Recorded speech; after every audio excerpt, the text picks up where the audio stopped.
Ako na. Patay yan, pare. Ay, doktor ba tayo? Hindi, nagtatrabaho tayo sa morgue, pare. Go to cremate room. Dito ang cremate room. Sama mo ako dito. 32 na pala siya eh. Dito ba yun? Ay, hindi. Kabila. Remains room nga ito. Deserted well fall. Ito, buksan mo. Grabe, nalaglag siya. Grabe, pare. Ay, nababasa pala. Ayun pala sa gilid. Di ko kasi binasa. Tapos, saan natin siya ilalagay? Dito, tataanan natin siya. Yan. Ay, go. Matulak ang ulo. Da. May ano? May background music ka. Okay lang yun. Jumpscare, tas yung background music mo pang in love. Hindi sa kanya yan mismo. And At nakaganyan yung kamay mo. Ganyan din ba yung kamay ko? kapag naka-alpa dito, lagay mo na siya dito. Ako na. Ano nga eh. Anong next?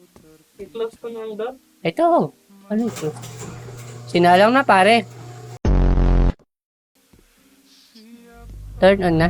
Bang, sunog. Tinusta, pare. Ano yung take tayo? Hindi.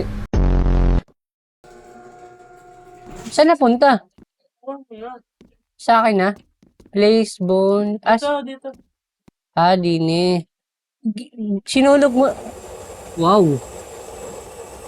Oh, pare, atay, balon-balonan. Chicharon, bulaklak.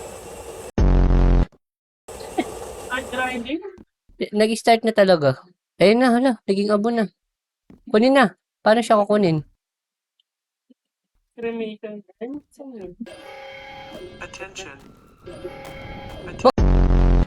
Take out the ashes. Wait lang kasi. Paano ko i-take out? May tao nga sa labas. Tol, hindi na makapaghintay itong top na to eh. Kalma ka lang.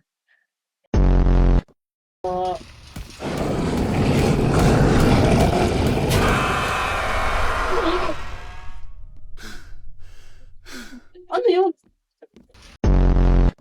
Tatawag daw kami. Sir, anong nangyari dito, sir?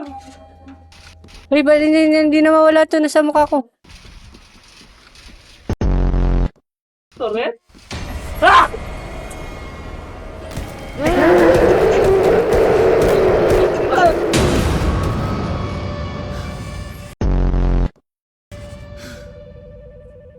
Yan na, ang hirap naman. Naka-nightmare mode. Wala na. Lalo na yan. Nakimatay niya, pare. Bacterial. May sakit sa ano. May sakit sa tiyan.